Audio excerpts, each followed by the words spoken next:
Good morning, students of MSc 4th semester. Today I am going to discuss about sewage fed fisheries. ये एक topic है, इस chapter का last topic है कि सीवेज फेड फिशरीज़. इसका मतलब है कि जो फिशरीज़ हो रही हैं, फिशरी कल्चर हो रहा है, फिश कल्चर किया जा रहा है, तो उसके लिए वाटर बॉडी ज़रूरत है. तो वाटर के डिमांड को पूरा करने के लिए या तो हम वाटर के इंतज़ाम करें, क्योंकि वाटर के एब्सेंस में फ़िश कल्चर की कल्पना भी नहीं की जा सकती. तो क्योंकि अभी हमने देखा कि घरों से डोमेस्टिक वेस्ट मटेरियल इतना ज़्यादा निकल रहे हैं, डोमेस्टिक फ्लुएंट्स इतना ज़्यादा निकल रहे हैं, नहाने धोने से तमाम प्रकार के पानी बराबर दिन भर में कितने कितने जो है वाटर वेस्ट वाटर जो है कि घरों से निकल रहे हैं. तो ये वाटर जो बेकार जा रहे हैं. तो ये देखा गया कि अगर इस सीवेज डोमेस्टिक जो सीवेज है, अगर इसको हम उपयोग कर सकते हैं, किसी तरह यूज़ कर सकते हैं और इससे अगर फिशरी कल्चर कराई जाए, फिश कल्चर कराई जाए या मछली पालन किया जाए, तो ये वाटर भी यूज़ में आ जाएंगे और साथ साथ जो है कि एक जो है कि फ़ायदा भी हो जाएगा फिशरी का, फिर मछली पालने का. तो इस तरह से बहुत दिनों से इस तरह के माइंड में वैज्ञानिकों के चल रहा था. और ये जो प्रॉब्लम भी दिखाई दे रही है कि इतने सीवेज वाटर जो है कि इतने फ्लुएंट निकल रहे हैं, तो इनका क्या किया जाए, क्योंकि नदियाँ, नहरें और तमाम जो है कि ये सब पोल्यूटेड भी हो रहे थे. तो इसको ध्यान में रखते हुए जो है कि इस पर जो है एक फिशरी कल्चर किया जाने लगा. उसी को हम सीवेज फेड कल्चर फिशरीज़ कहते हैं. यानी कि फिशरीज़ को फिर मछली पालने के लिए फिशेज़ को और कुछ देने के बजाय जो सीवेज जो वाटर है या सीवेज ही उपलब्ध करा दिया जाए, जिससे वो उसी से ग्रो करें, डेवलप करें और फिर हमें मछली मिल सके. लेकिन सीवेज वाटर आप जानते हैं कितने टॉक्सिक हैं या नुकसान पहुंचाने वाले हैं. तो डायरेक्ट अगर सीवेज वाटर का यूज़ करेंगे फिशरीज़ में, तो ये काफ़ी नुकसानदेह होगा और ये घातक होगा. तो लेकिन इसलिए इसके जो है कि बहुत से तौर तरीके निकाले गए, जिसको यहाँ पे हम डिस्कस करने जा रहे हैं कि किस तरह से सीवेज के बल पर, सीवेज की वजह से जो है कि फिशरी की जा रही है. तो सबसे पहले तो हमें सीवेज को समझना होगा कि सीवेज क्या है, इसके डिफिनीशन को समझना होगा. और सीवेज किसे कहते हैं, सीवेज में क्या क्या चीज़ें मौजूद हैं और फिर इसमें क्या नुकसानदेह चीज़ें हैं, यानी उसको निकाल के हटा दिया जाए, उसको फ़िल्टर कर दिया जाए, उसमें जो अच्छी चीज़ें हैं वो फिश के काम आए. तो ये सारी चीज़ें इसमें हम डिस्कस करेंगे. तो सीवेज फेड फिशरीज़ में जो है कि ये सारी बातों का जो आज डिस्कस होगा. तो यहाँ पे जो है कि हम इस टॉपिक को कम्प्लीटली जो है कि डिस्कस करने जा रहे हैं. तो पहले तो हम ये समझें कि सीवेज क्या है, उसके बाद फिर इसका जो है रोल क्या है, इसका जो है इम्पोर्टेंस क्या है फिशरीज़ में, वो देखेंगे. द टर्म सीवेज, जो सीवेज टर्म है उसको पहले डिस्क्राइब करेंगे. The term sewage is used broadly to indicate a turbid fluid arising out of domestic waste containing semi-decomposed as well as decomposed organic matter and a few essential minerals. यानी sewage क्या है, sewage एक term है, इसको इतना ज़्यादा broadly use किया जा रहा है कि इसलिए यूज़ कर, क्योंकि घरों से ये जो निकलने वाले वेस्ट मटेरियल हैं, डोमेस्टिक वेस्ट मटेरियल जो घरों से बह रहे हैं, बराबर टर्बिड हो रहे हैं, बराबर जो है ये निकलते जा रहे हैं, बराबर जो है कि बह करके जा रहे हैं और इनका जो मात्रा जो है नदियों में या बाहर जा रही है. तो इसमें क्या क्या चीज़ें हैं, तो इसमें हम देखते हैं तो इसमें तमाम ऐसी चीज़ें हैं. Semi decomposed waste containing semi decomposed as well as decomposed organic matter, यानी एंड फ्यू इसेंशियल मिनरल. इसमें बहुत से ऐसे मटेरियल हैं जो सेमी डिकम्पोज्ड हैं, यानी कि वो आधा ब्रेक हो सकते हैं, और कुछ ऐसे हैं जो पूरी तरह से डिकम्पोज हो सकते हैं, यानी कि वो जो है कि ब्रेक डाउन होकर के दूसरे फार्म में आ सकते हैं. इसके साथ साथ बहुत से ऑर्गेनिक जो है कि मैटर और इसेंशियल मिनरल्स भी इसमें जो है कि पाए जा रहे हैं. यानी इसमें बेकार की चीज़ें हैं तो अच्छी चीज़ें भी मौजूद हैं। घरों से निकलने वाले इस इफ्लुएंट को, वाटर को, वेस्ट मटेरियल्स को हम जो है कि सीवेज बोलते हैं। तो it contains about 99% of water, यानी सीवेज में जो है कि 99% पानी होता है, वाटर होता है। और क्या होता है, एंड 1% ऑफ अदर मटेरियल, 1% और चीज़ें होती हैं। यानी हम देख रहे हैं कि इसमें 99% वाटर ही वेस्ट हो रहा है और सिर्फ 1% में सारी चीज़ें आती हैं जो इस वाटर को पोल्यूटेड कर देती हैं, नुकसान कर देती हैं। लेकिन अगर इसी पानी को अगर हम यूज़ कर सकें, क्योंकि 99% तो वाटर ही है सीवेज में, अगर हम इसे यूज़ कर लें तो ये हमारे काम की भी वस्तु हो सकती है। अब जो 1% जो बचता है जिसमें और मटेरियल्स हैं, उसमें क्या क्या चीज़ें होती हैं वहाँ पर उसकी समरी दी गई है। तो 1% of other materials including bacteria, इसमें 1% में बैक्टीरिया होते हैं, प्रोटोजोअन्स होते हैं, पैथोजेंस होते हैं, फंजाई होती है, फैट मटेरियल होते हैं, ग्रीस होता है। यानी ये तमाम, इसके अलावा जो है कि ETC various organic and inorganic substances, यानी कि इसमें बहुत तरह के ऑर्गेनिक और इनऑर्गेनिक सब्सटेंस भी पाए जाते हैं, are present in true molecular, मतलब कि मॉलिक्यूलर फार्म में होते हैं, कोलाइडल फार्म में होते हैं, या सेमी कोलाइडल स्टेट में पाए जाते हैं। इस तरह हम देख रहे हैं कि 99% जो है सीवेज में पानी होता है, 1% में ये सारी चीज़ें पाई जाती हैं जिसमें bacteria, protozoan, pathogen, fungi, fat, grease, different type के ऑर्गेनिक और इनऑर्गेनिक मैटर्स जो मॉलिक्यूलर फार्म में, कोलाइडल फार्म में और सेमी कोलाइडल फार्म में ये पाए जाते हैं। इतनी चीज़ें 1% में होती हैं। इसमें बहुत सी ऐसी चीज़ें हैं जो फिश डेवलपमेंट के लिए, फिश ग्रोथ के लिए ठीक भी है, और कुछ ऐसी चीज़ें हैं जो नुकसान पहुंचाने वाली हैं। तो अगर हम ऐसा कर लें, इसे फिल्टर कर लें, तो वाटर बॉडी को जो है कि बचा करके हम फिशरी के लिए यूज़ करें, और इसमें जो मटेरियल्स पाए जा रहे हैं 1% में, उसमें जो काम की चीज़ें हैं अगर उसे हम फिश के लिए जो है कि यूज़ कर सकें तो ये जो है कि हमारे काम की चीज़ें हो सकती हैं। तो इसीलिए इसी बात को ध्यान में रखते हुए सीवेज फेड फिशरीज जो है कि कराई जाती है, की जाती है। आगे चल के हम ये देखेंगे सीवेज फेड फिशरीज कहाँ कहाँ होती हैं और कैसे होती हैं। वैसे अगर आगे चल के चर्चा होगी, क्योंकि हमारे यहाँ तो सीवेज फेड फिशरीज भले ही आज ये नया कंसेप्ट है, लेकिन हिंदुस्तान में बहुत ऐसी जगह हैं जो प्राचीन काल से सीवेज फेड फिशरीज होती रही हैं। यानी गांव में तालाब होते थे, पोखरे होते थे, पांड होते थे, तो उसमें घरों से जो बेकार के पानी निकलता था उसी पांड में जाता था, फिर उसमें लोग मछली डाल देते थे, वो ग्रोथ होती थी, फिर उसको भी वो कंज्यूम करते थे। यानी एक तरह से घरों का पानी जो है कि यूज़ हो जाता था और साथ साथ जो है कि कई तरह के फ़ायदे हो जाते थे। तो सीवेज फिर फैक्ट्रीज हमारे देश में वो प्राचीनतम काल से चला आ रहा है, लेकिन एक नया टर्म देने के बाद इस पर जो है कि डिटेल स्टडी यहाँ पे हम कर रहे हैं। Depending on the source sewage में बी प्योरली डोमेस्टिक, यानी अगर इसको जो है कि हम सोर्स पर देखें कि सीवेज क्या है, ये पूरी तरह से डोमेस्टिक होता है, यानी घरेलू होता है, और इट में partly contain some industrial and agricultural waste matter. और क्योंकि जहाँ पे भी लोग रहते हैं, पॉपुलेशन मौजूद है, ह्यूमन पॉपुलेशन, तो वहाँ पे इंडस्ट्री भी है, एग्रीकल्चर वेस्ट मटेरियल भी, खेत बाड़ी भी है, उसमें भी तमाम चीज़ें डाली जाती हैं खेतों में, फर्टिलाइज़र और तमाम चीज़ें। तो कभी बाढ़ आता है या इस तरह की चीज़ें, तो उब बहा करके वो सारी चीज़ें भी वहाँ पे जाती हैं। इस तरह सीवेज सिर्फ हम जो अगर कहें तो एक तरह से वो जो सोर्स के आधार पर तो ख़ास तौर से प्योरली डोमेस्टिक तो होती हैं, लेकिन इसमें कुछ अंश जो है, कुछ मात्राएं जो है इंडस्ट्री के और एग्रीकल्चर वेस्ट मटेरियल भी इसमें होते हैं। In this waste water there may be an abundance of inorganic nutrients, यानी इस जो वेस्ट मटेरियल हैं इसमें जो है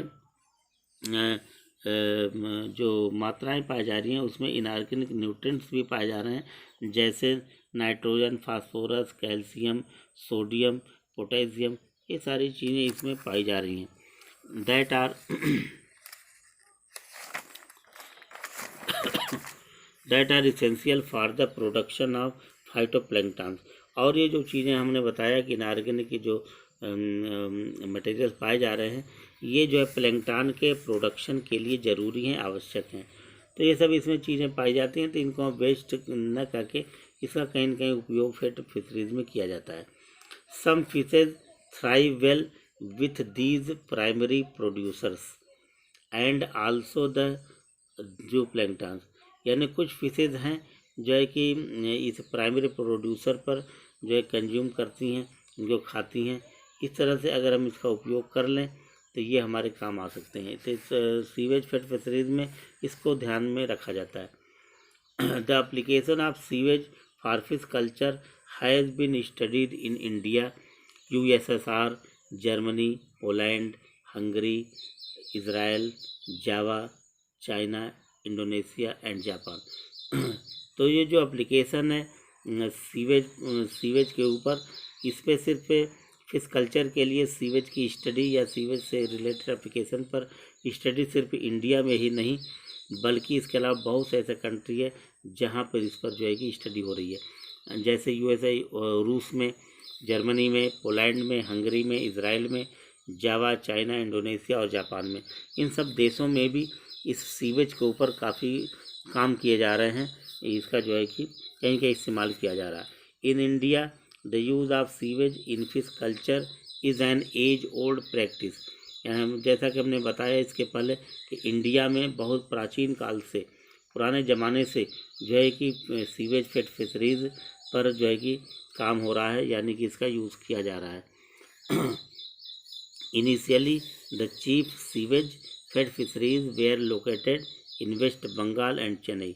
अगर ख़ास तौर से इंडिया की बात हम करें तो इंडिया में ये जो है कि जैसे हमने कहा ओल्ड एज प्रैक्टिस है ये, तो ये अगर पुराने ज़माने से इस पर अगर काम हो रहा है, यानी इस तरह के यूज़ किए जा रहे हैं, तो जो है वो ख़ास तौर से वेस्ट बंगाल और चेन्नई में ये देखने को मिलता है, जो प्राचीन काल से जो है कि ये सीवेज को जो है यूज़ किया जा रहा है, ख़ास तौर से फिश कल्चर में।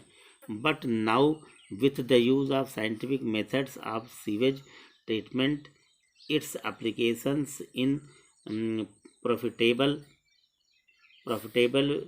fish raising in realized in almost all the state of the country।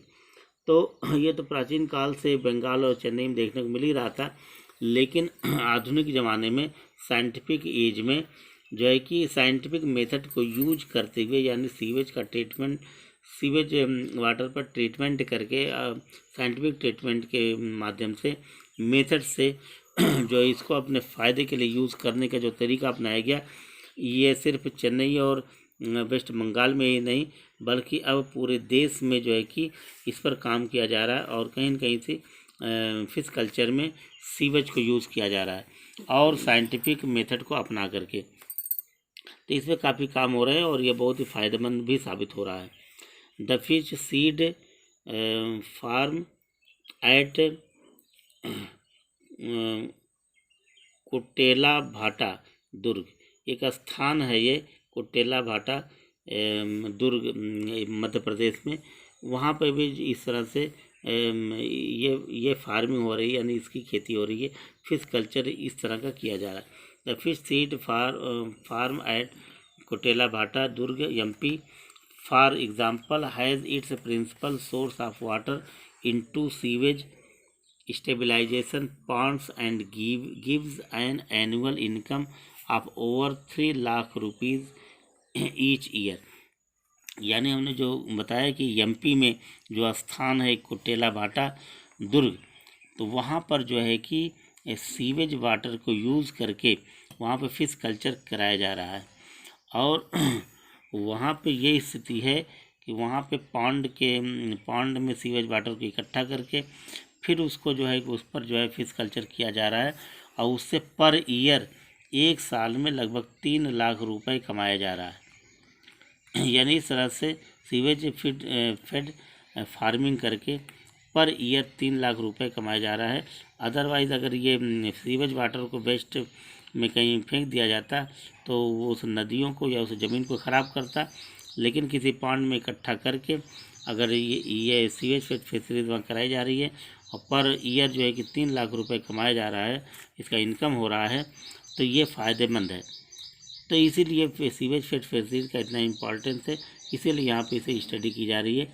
इसके और डिफरेंट जो एस्पेक्ट्स हैं, कैसे इसे किया जा सकता है, ये चीज़ें अब आगे चल कर डिस्क्राइब की जाएंगी। Vidyadhar sewage spill area in Kolkata provides an average yield of 1200 kilogram of cars per hectare area. Calcutta में जो विद्याधर सीवेज स्पिल एरिया है, यानी जहाँ पे सीवेज अधिक मात्रा में गिर रहा है, तो उसका यूज़ करके वहाँ पे पर हेक्टेयर में 1200 किलोग्राम कार्प फिश जो है कि पैदा की जा रही है, उसको यील्ड किया जा रहा है, उसे गेन किया जा रहा है।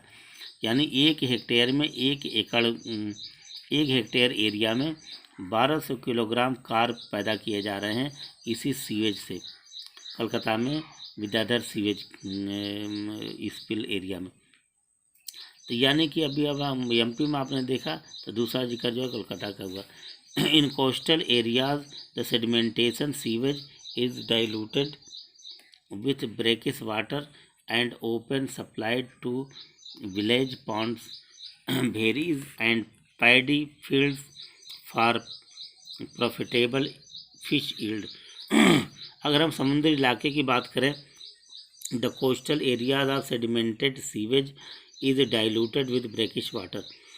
ये समुद्री इलाके में जहाँ पर नदियाँ जाके समुद्रों में मिल रही हैं, जो कोस्टल एरियाज़ हैं, वहाँ पर नदियों के द्वारा जो सीवेज जो है कि समुद्र में जाके गिर रहे हैं, एक तरफ तो नदी का पानी और उधर समुद्र का पानी, जहाँ दोनों मिलते हैं, उस वाटर को ब्रैकिश वाटर कहते हैं। तो ब्रैकिश वाटर में जो है कि जब ये सीवेज मटेरियल जब उसमें गिरता है तो वो डाइल्यूट हो जाता है, और इस तरह से आसपास के जो गांव हैं वहाँ पे उस एरिया में ये सीवेज वाटर यानी इस तरह जो फैल रहा है, तो उसको जो है कि वहाँ के आसपास के गांव में उस वाटर को जो है कि फैलने के बजाय पॉन्ड में इकट्ठा करके और एक पैडी फील्ड बनाया जा रहा है।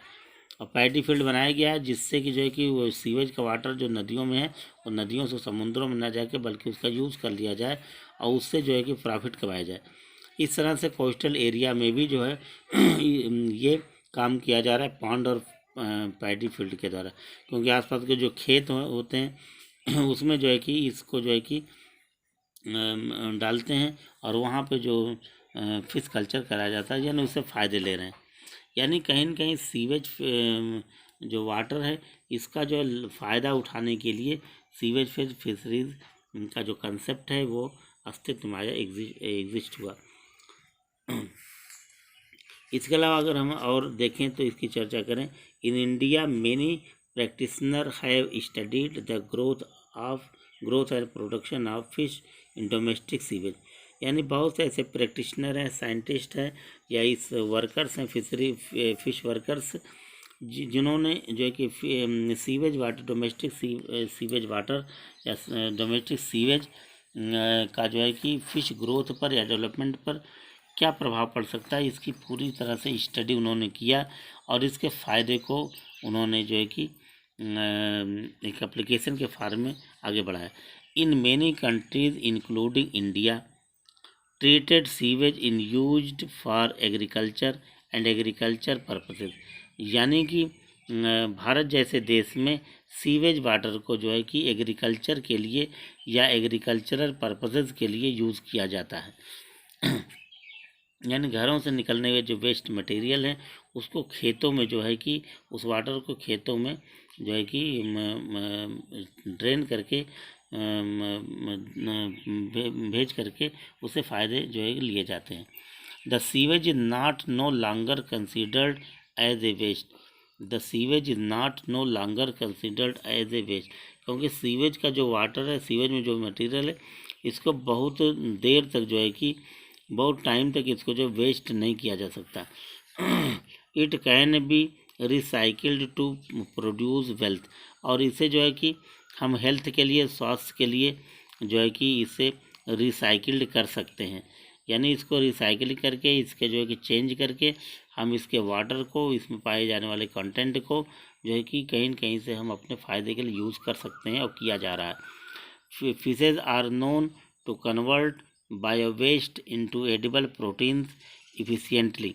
और फिश एक ऐसा डिवाइस है, हम जानते हैं कि फिश जो इन सीवेज वाटर में पाए जाने वाले इन सब चीज़ों को कंज्यूम करके, खा करके, ये जो है कि बायो वेस्ट को, यानी कि जो सीवेज में पाए जाने वाले बायो वेस्ट है, इनको जो है कंज्यूम करके ये जो है कि खाने योग्य प्रोटीन में बदल देते हैं। यानी कि अगर इन सब चीज़ों को अगर फिश कंज्यूम कर रही हैं, फिर सीवेज वाटर में पाए जाने वाले कंटेंट को उसमें ग्रोथ और उनका डेवलपमेंट होता है, तो यही बायो वेस्ट जो है कि खाने योग्य प्रोटीन के रूप में बदलता है, यानी कि फ़िश मील में बदल सकते हैं। यानी ये काम तो फिश ही कर सकती हैं, तो इसको भी जो है कि हम अपने फ़ायदे में ले सकते हैं। Sewage fed fish culture involves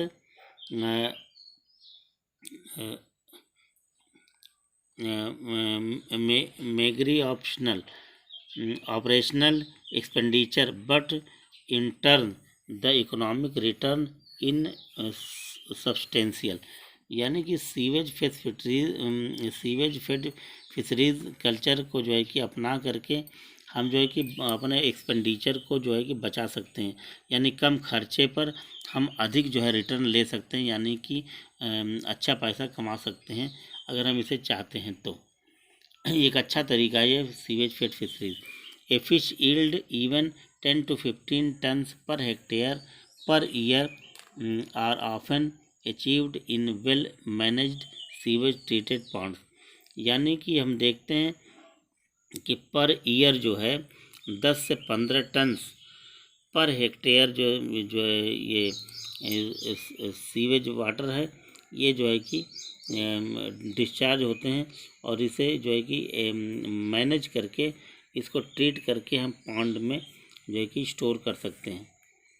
तो it is estimated that the per day discharge of sewage water is in the order of 12,500 million litres in India. यानी हम देख रहे हैं कि अगर 12,500 मिलियन लीटर जो सीवेज वाटर है, ये पर डे जो है इंडिया में बाहर निकल रहा है, यानी इतनी अधिक मात्रा में 12,500 मिलियन लीटर जो सीवेज वाटर है वो पर डे हिंदुस्तान में डिस्चार्ज हो रहा है, घरों से निकल रहा है। And if all of it is recycled, अगर ये जितने भी वाटर, सीवेज वाटर जो डिस्चार्ज हो रहे हैं घरों से, अगर इन सबों को हम जो एक रिसाइकिल कर दें, इनको फिर रिफार्म कर दें, फिर इसे यूज़ लाइक बना दें, it would yield 1,02,000 tons of nitrogen and 30,000 tons of phosphorus every year. अगर हम इन जो है कि पर डे जो निकलने वाले जो सीवेज वाटर हैं, अगर इसको रिसाइकिल कर दिया जाए, रिसाइकलिंग कर दिया जाए, तो जो है कि पर ईयर 1,02,000 टन नाइट्रोजन और 30,000 टन फास्फोरस इकट्ठा किया जा सकता है।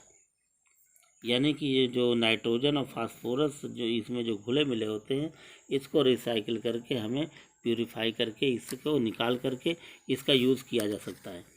It is also reported that the town refuse generation rate in India.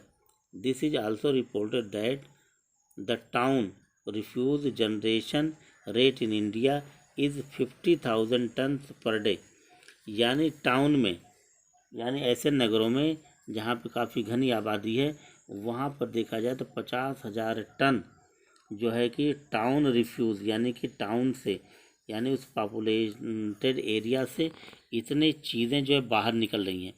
50,000 ton जो टाउन रिफ्यूज़ जो जनरेट हो रहे हैं, यानी घरों से निकल रहे हैं पर डे, यानी इतने जो है कि बेकार की चीज़ें घरों से निकल रहे हैं, तो ये आखिर ये जाएंगे कहाँ, इनका डिस्पोजल कैसे होगा? अगर ऐसे ही बाहर फेंक दिया जाए किसी वाटर पर, नदियों में, तालाब में, पोखरों में, तो ये नुकसान पहुँचाएंगे।